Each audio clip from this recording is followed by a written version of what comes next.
Okey, terima kasih Dr. Taufik. Kita beralih kepada Dr. Ashmat ya. Mengenai ketegangan antara UMNO dan PAS di Terengganu dan Kelantan sehari dua ini ya dengan pengurusi UMNO Terengganu memang sejak dulu lagi ya sering melaungkan bahawa UMNO akan bertanding di semua kursi di Terengganu ya. Di Kelantan pun sama juga siswa UMNO Kelantan Akbar Salim pernah sebut pada 7 Disember 2020 bahawa UMNO dan BN Kelantan bersiap sedia untuk letak calon di semua kawasan ya dalam PRU ke-15 ya. Dan terbaru dalam pertemuan antara Datuk Seri Zahid, Tengku Razali dan Datuk Seri Najib semalam disebut bahawa Muafakat Nasional lihat kepada senario semasa. Lihat kepada senario semasa seolah-olah memberikan indikasi bahawa akan ada penilaian semula ke atas viability of Muafakat Nasional ya. Saya harap Dr. Ashmat dapat jelaskan apakah yang telah berlaku ke atas Muafakat Nasional sekarang, sedangkan kita tahu sebelum ini hubungan antara UMNO dan PAS adalah sangat rapat sekali ya sehingga keluar air mata masing-masing ya bila buat piagam dulu. Dan dalam konteks hubungan antara UMNO dan Bersatu sendiri pun Jawatankuasa Pemandu Muafakat Nasional telah dua kali mesyuarat 6 Ogos dan 13 Ogos 2020 bersetuju jemput Bersatu sertai Muafakat Nasional ya. Ini diakui oleh Datuk Seri Zahid sendiri dan Presiden Bersatu Taslim Muhyiddin sendiri telah memberikan jawapan rasmi ya sewaktu merasmikan persidangan Perhimpunan Agong Bersatu secara online menyebut bahawa memang Bersatu bersetuju akan menyertai Muafakat Nasional ini pada 18 Ogos 2020. Jadi soalan saya adalah apakah Muafakat Nasional ini masih mempunyai masa depan ataupun seolah-olah letak menunggu belah.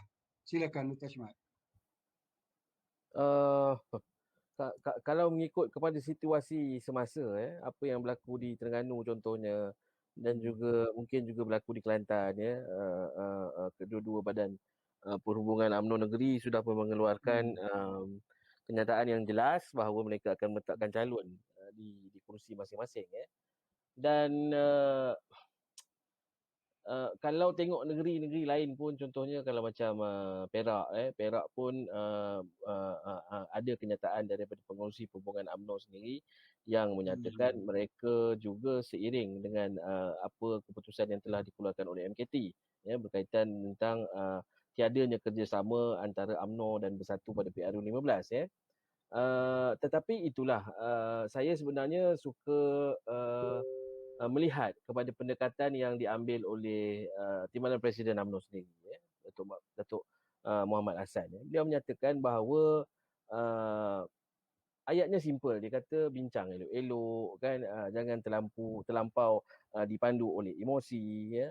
Dan sebenarnya pada pandangan saya pada ketika ini memang kita tak dapat menolak ataupun kita dapat melihat bahawa kedua-dua pucuk pimpinan tak kira Bersatu ataupun UMNO dan juga mungkin PAS masing-masing agak excited. Semua kata dia layak bertanding di situ. Kami layak bertanding di sini ya. Jadi sebenarnya emosi ini mempengaruhi perlakuan ya, jadi masing-masing pada ketika ini kalau kita lihat masing-masing bersifat agresif ya.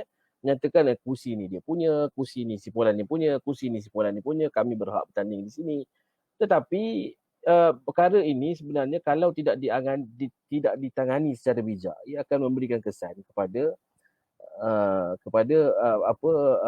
piagam ataupun kepada persetujuan kedua-dua belah pihak iaitu PAS dan UMNO dalam menubuhkan Muafakat Nasional Dan setting Muafakat Nasional tu saya kira sangat baik ya kalau kita lihat pada tarikh di mana kedua-dua parti Melayu yang terbesar pada ketika itu iaitu UMNO dan juga PAS mereka setting itu saya lihat sangat baik, duduk secara bersama, tidak ada yang menguasai, tidak ada yang kata pentas tu tak ada kata pengerusi UMNO duduk di atas, pengerusi Presiden PAS duduk di bawah.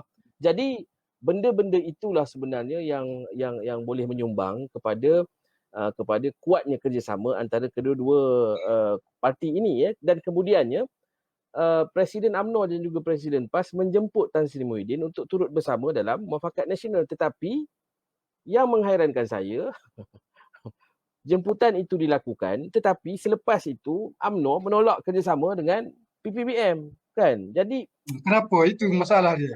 Kenapa? benda itulah politik ni.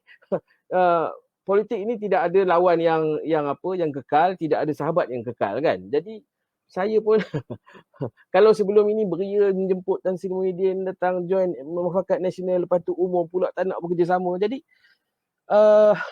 sukar untuk kita tafsirkan politik dan juga pelaku-pelaku politik dalam situasi politik dalam negara kita pada kali ini, Tetapi seandainya mahu semangat Muafakat Nasional ini diteruskan, maka pada pandangan saya ketiga-tiga parti ini harus kembali ke meja rundingan, harus kembali ke meja rundingan. Tidak ada cara lain lagi yang saya rasa lebih berkesan jika mahu melihat kepada penyatuan Melayu secara total boleh dilakukan, caranya ialah kembali ke meja rundingan. Itu sajalah yang boleh dilakukan, sama ada kita nak melihat Muafakat Nasional ini boleh bergerak ke arah lebih yang positif ataupun Muafakat Nasional hanya tinggal pada nama saja. Okey, terima kasih Dr. Achmad.